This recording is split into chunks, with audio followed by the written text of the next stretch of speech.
And what do you get on a service call? Oh, you average $118.50 for the first hour, but most of the service calls that are small can be done within that first hour, plus your materials. All right, so you make $150, which is half what your truck makes. So your truck makes $300.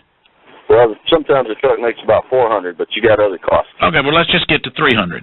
You work 300 days a year. Yes, sir. So you work 300 days a year, so you make $1,000 a day at $118 an hour. You're not getting half the product profit, are you? No. Well, that's not going to be service, Michael. I do a repipe on your house in 2 days, and I charge you $6,500. I've made $3,500 profit, and I have no problem telling my clients what I made.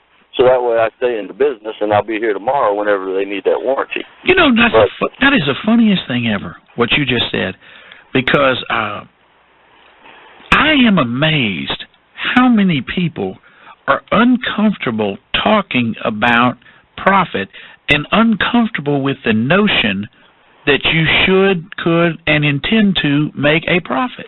I have had more emails, Brian, from people saying, is Redneck Country Club a non-profit or is it for profit? I said, well, it's for loss. We'll lose money, but that's okay. It's not a non-profit?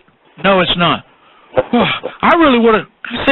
I tell you what, you go bust your butt and make it your second job and work all night, every night for months, if not a year on end, to lose money in something just because you're so passionate. You know, it's funny, people do that. I believe that they should. When I start with the sponsor, I sit them down and I explain, here's what the station gets every time I speak for you, here's what I get. And when I first started doing that, it creeped people out because they'd never had anybody do that. But I think that's what you ought to do. Here's exactly what I make. It's a lot of money. I'm worth it. If you don't like that, then by all means, go get something you can afford, and you'll get exactly that value. Most things are priced, as you're proving, about what they're worth. Exactly. And I tell people all the time, you're worth what the market will bear paying you. And if you don't believe you're worth what the market will bear paying you, then you will adjust the market downward. You will deflate the market. Because if you are afraid, and what some people do is they're embarrassed to ask for what they're worth, so they find little ways to cheat the customer so they can make more but make the customer think they made less. No. Do not be ashamed of that, because the right kind of customers will pay you for what you're worth. You don't want the guy that you got to screw around to make a profit because he doesn't want you to make a profit. If a guy doesn't want you to make a profit, believe me, you don't want him as a customer. And if I can give some of you out there some good small business advice, because you're just starting in small business, it is this. Listen carefully, you do not want every customer. I repeat, you do not want every customer. Your desperate attempt to bring in 150 customers when you really only needed 100 will cost you all 150 of them. There's an 80-20 rule. You'll spend 80% of your time on the 20% of the customers that you could do without, and you'll spend 20% of your time on the 80%.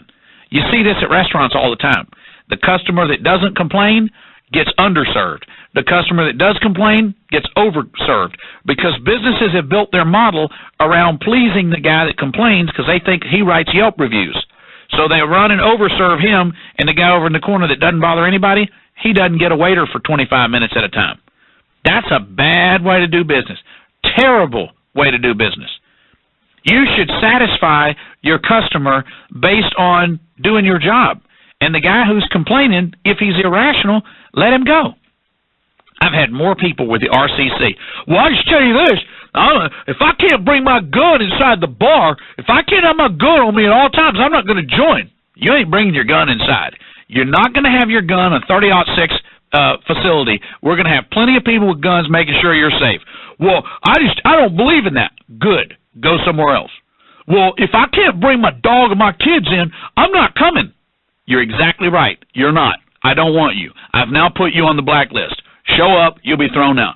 Well, you're going to need to do this, and you can't. You're going to need to serve vodka and mixed drinks, and you're going to need to do these 5 things, or you're not going to make it. I'm not going to make it with you, thank you, because too few people have the confidence to say, I'm going to do X, and the customers who like that will love it. And I'll end up building a client base of people who do that. Over the years in radio, I've turned down people that were wanted to be sponsors of the show because I knew bad things about them. And the sales rep would always go, oh, man, they're going to spend X amount of money. And I go, yeah, but then my listeners are going to call them based on my recommendation. They're going to be terrible, and I lose credibility. I don't want that to happen. And in the long run, it always pays off. Brian?